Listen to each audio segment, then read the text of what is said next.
Manuprāt, šī brīža lielākā problēma Daugavpils valstspilsētā ir pārlieku lielais birokrātiskais aparāts. Pašvaldībā nevar būt pozīcija opozīcija. Pašvaldībā ir deputāti, kuri pārstāv savu sabiedrības daļu. Mēs paši esam vainīgi pie tā, kādā situācijā mēs dzīvojam, kādā situācijā šobrīd ir Daugavpils, lai pilsētas centrs kļūtu pievilcīgāks un skaistāks turistiem.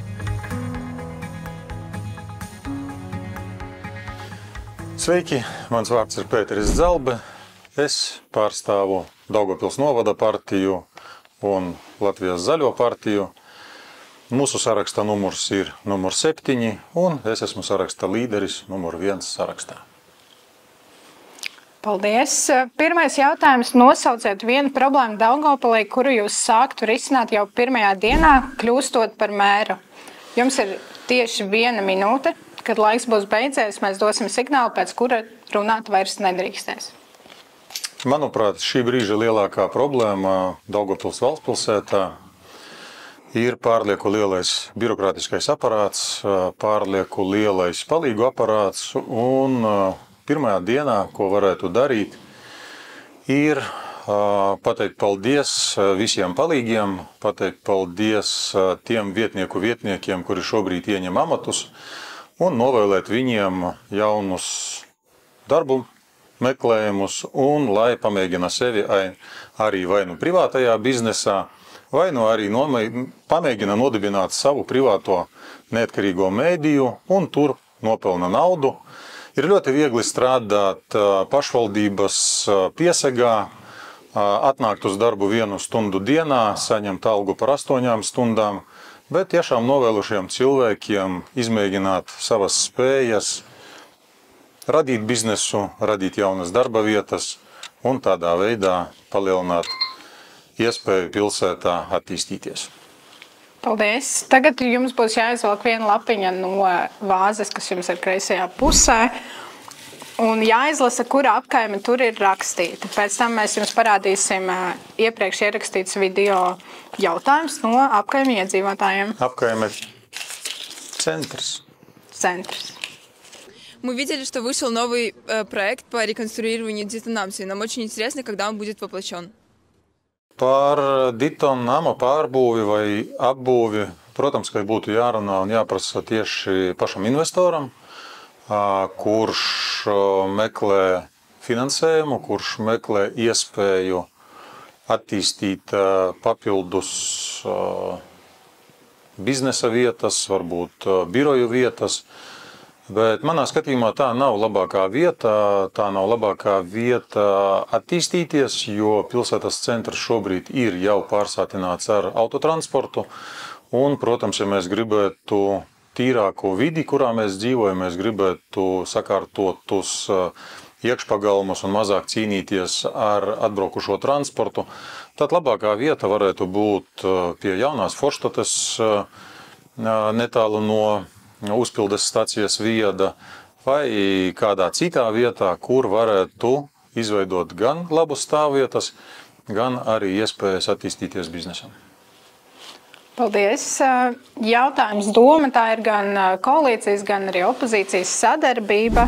Ar ko jūs būtu gatavs sadarboties un veidot koalīciju, un ar ko kategoriski nestrādātu kopā? Atbildēji atvēlēt 1 minūti. Lielākā daļa jautājumu, kurus izskata doma, pēc būtības 90–95, nav politiski jautājumi.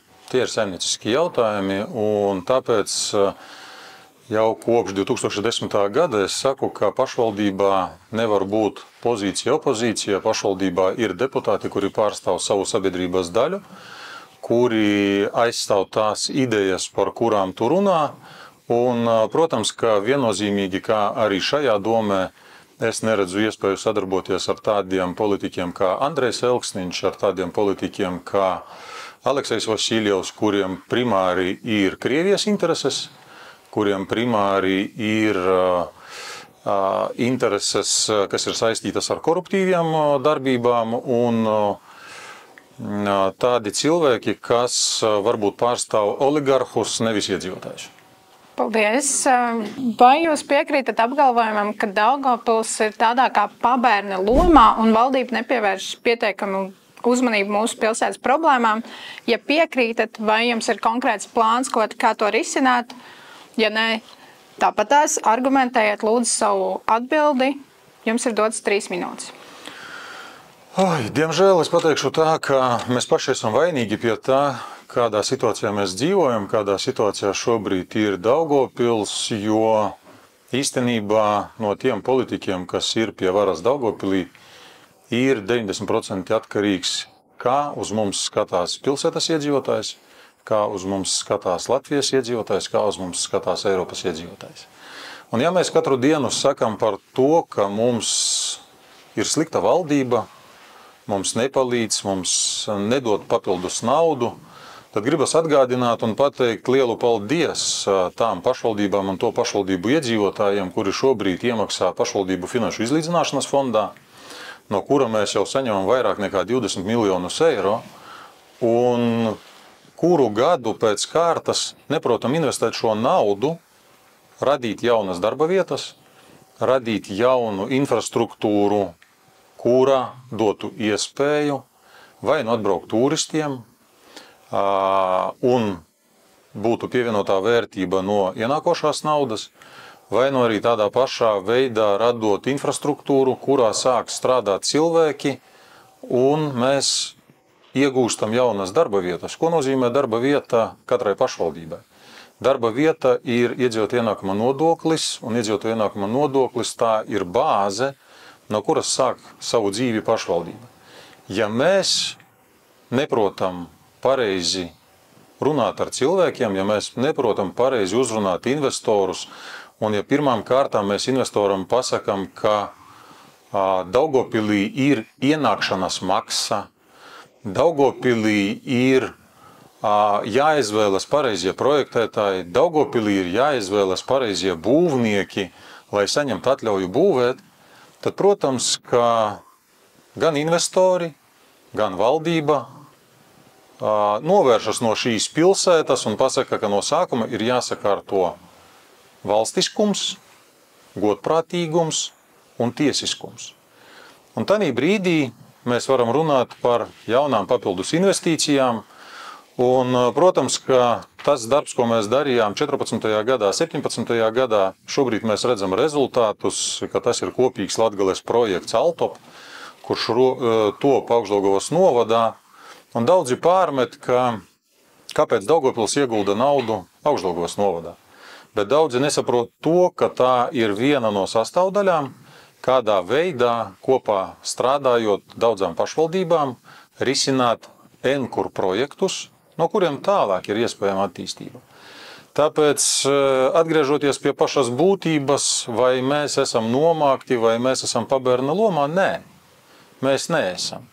Attīstība Daugavpilī virzās, attīstība iet uz priekšu, bet jautājums ir tāds, cik mēs katrs cilvēks, iedzīvotājs, esam atbildīgi par to, ko mēs darām, cik mēs ieguldam savas pilsētas tēlā. Paldies! Nākamais jautājums. Mūsu pilsētā ļoti lēni attīstās mājokļu renovācija. Starp citu, vai jums ir zināms, cik mājas Daugavpilī ir renovētas un dzīvojamais fonds ir ļoti novecojis? Kā jūs plānojat risināt šo problēmu? Un atbildē ir 3 minūtes. Diemžēl Daugavpils dzīvojamais fonds prasa lielus ieguldījumus un ir jābūt steidzamai rīcībai. Un 4 gadi atpakaļ mēs arī piedāvājām savu plānu, kādā veidā uzrunāt iedzīvotājus un kādā veidā parādīt iedzīvotājiem nepieciešamību pēc dzīvojamā fonda atjaunošanas. Dzīvojamais fonds šobrīd prasa ieguldījumus, un jebkurā gadījumā ir jābūt atklātiem pret iedzīvotājiem, ka nebūs debesmannas, nebūs iespējas kādreiz šo māju nojaukt par svešiem līdzekļiem. Ir jāsaprot to, ka pašam iedzīvotājam ir jābūt atbildīgam par to vidi, kurā tu dzīvo. Un šeit ir liela loma Daugavpils vadībai un Daugavpils dzīvokļu komunālās saimniecības uzņēmumam, lai tie speciālisti, kuri iet pie cilvēkiem uz sapulcēm, būtu spējīgi atbildēt uz iedzīvotāju jautājumiem un pašiem neērtākajiem.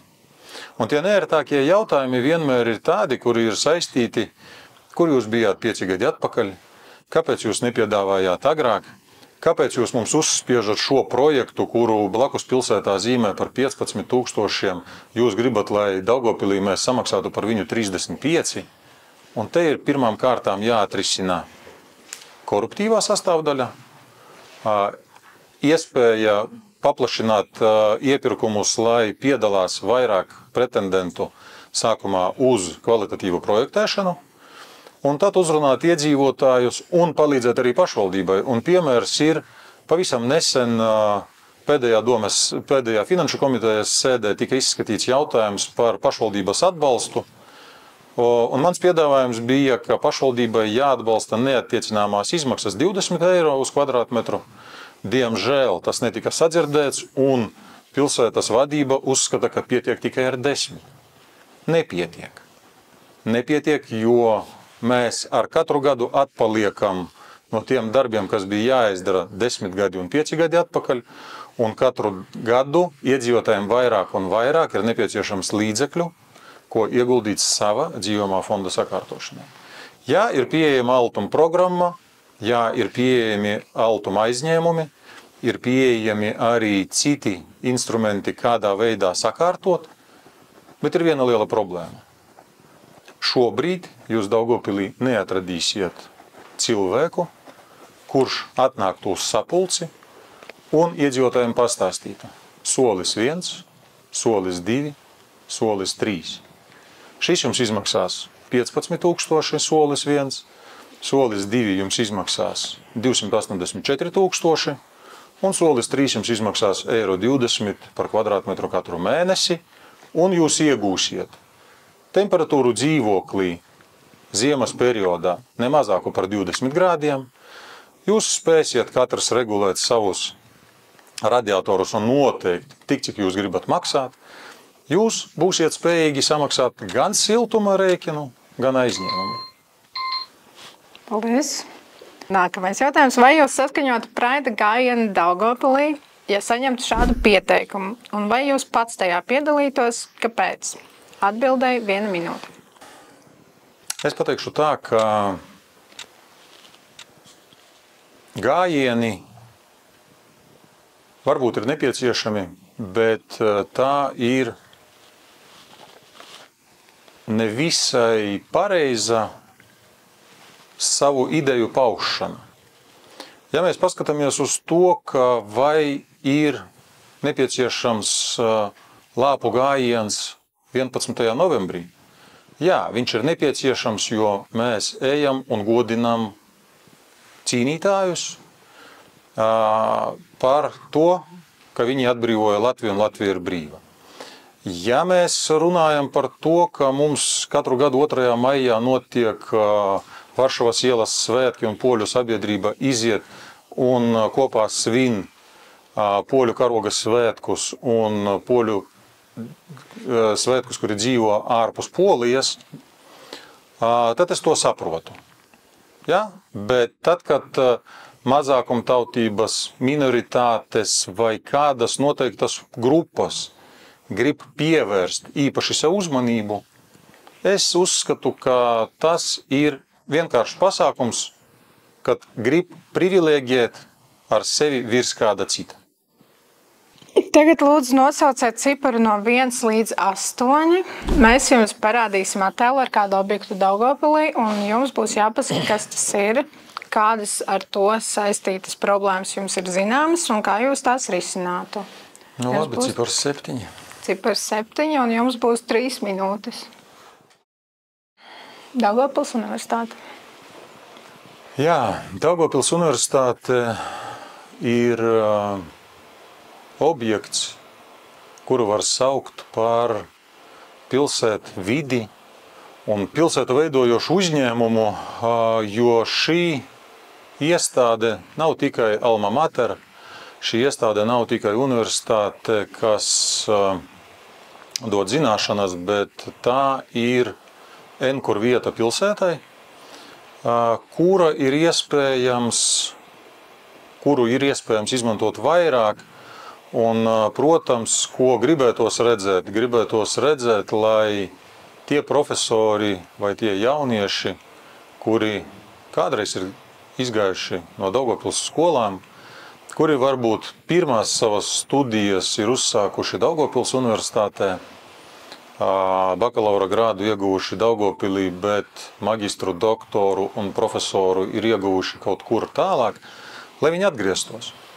Lai viņi atgrieztos un sniegtu savas zināšanas jaunajām paaudzēm, jo pēc būtības ir jābūt sakārtotai visai sistēmai. Pilsēta nevar pastāvēt bez universitātes, pilsēta nevar pastāvēt bez skolas, pilsēta nevar pastāvēt bez bērnu dārza.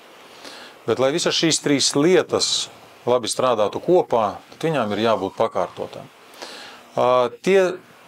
Tās sarunas, vai Daugavpils universitātei būtu jāpievienojas kādai citai universitātei, kategoriski nav jāpievienojas.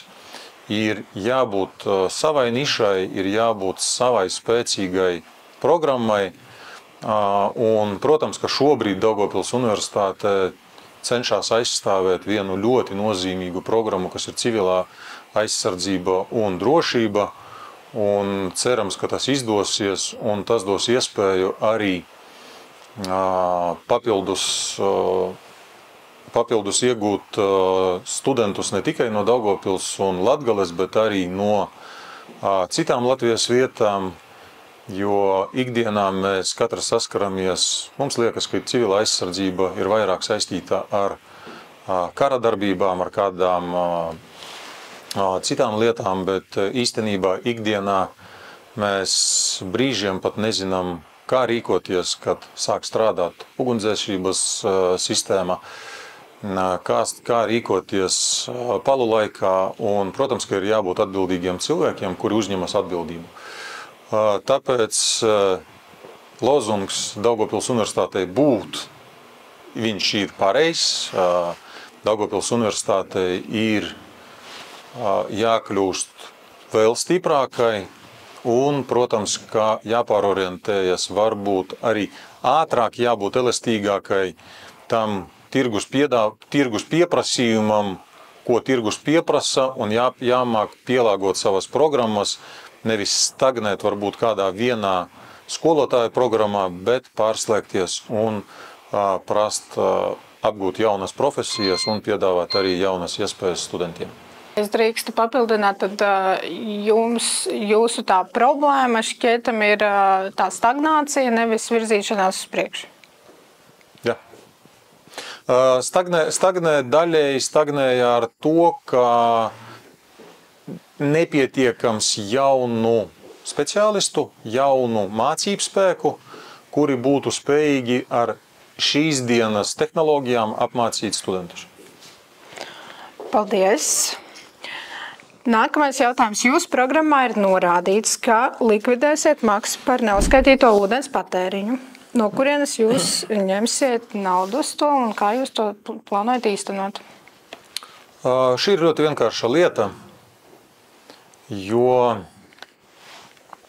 ja mēs palasām Eiropas Savienības norādes, likumus un to, ko šobrīd dara arī ekonomikas ministrija, tad ir noteikts, ka no 27. gada visiem skaitītājiem, kas uzskaita enerģiju un tai skaitā ūdeni, ir jābūt attālināti nolasītiem. Un ja skaitītāji ir attālināti nolasāmi un viņi ir vairāk efektīvi, tad nesadalītā ūdens sadaļa aiziet līdz 1,2%, 1,2%, sliktākajā gadījumā tie ir 5%, un šos izdevumus ļoti mierīgi var pārņemt uz sevi ūdens piegādātājs un iekļaut tarifā.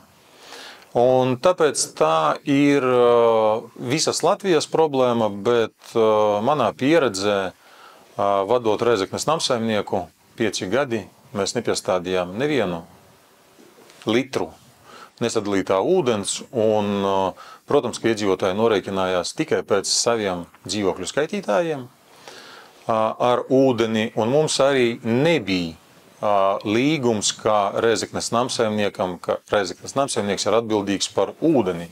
Rezeknes ūdens bija atbildīgs par ūdeni. Un tāpēc, protams, ka šo var sakārtot arī mierīgi vienas pilsētas politiskajā līmenī, kad nesadalītā ūdens starpību paņem savos izdevumos ūdens piegādātājs, jo tad viņš sāk risināt jautājumus ar to, kur rodas šī problēma, kur rodas šī starpība, un viņš ir ieinteresēts sakārtot. Tanī brīdī, kā jau strādā 20 gadus Daugavpilī, ka visa vaina ir uzvelta uz apsaimniekotāju un uz iedzīvotāju, protams, ka nav vienota risinājuma, nav vienotas pieejas, un cilvēki nav šobrīd gatavi ieguldīt līdzekļus skaitītāju nomaiņā, bet vienalga nesadalītā ūdens sadaļa paliek. Tāpēc tā ir 2 posmu risinājums. Pirmām kārtām ir jāpamaina attiecības starp ūdens piegādātāju un ūdens patērētāju, ka komerc uzskaitas aparāts ir nevis mājas ievadā, bet konkrētajā dzīvoklī, un tad var prasīt no iedzīvotājiem uzlikt augstākās klases skaitītājus, vai nu ar attālinātu nolasīšanu, vai nu ultraskaņas skaitītājus, vai nu sausos skaitītājus. Paldies!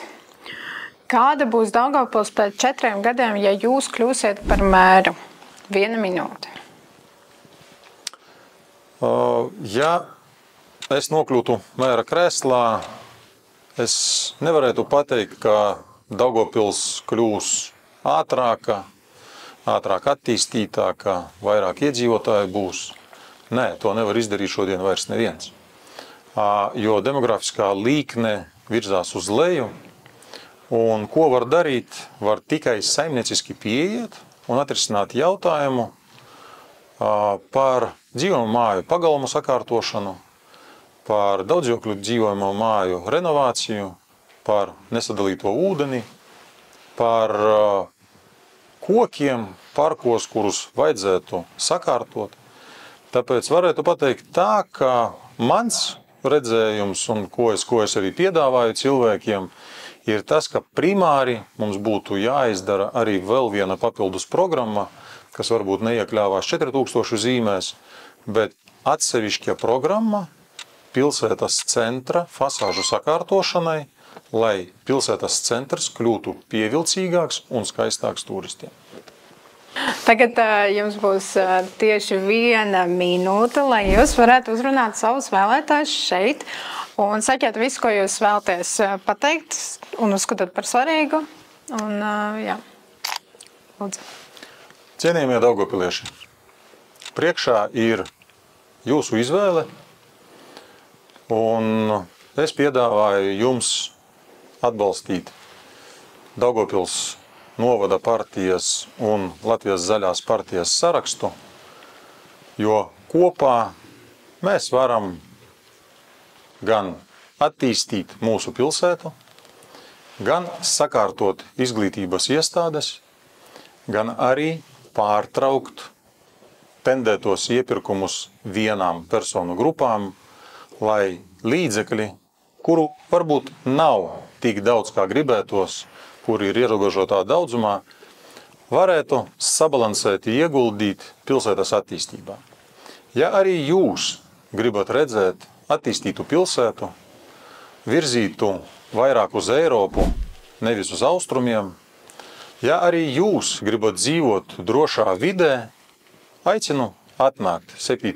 jūnijā, paņemt sarakstu numuru 7 un nobalsot par mani, par Pēteri Dzalbi un manu komandu un atbalstīt Daugavpils novada partiju, Latvijas zaļo partiju.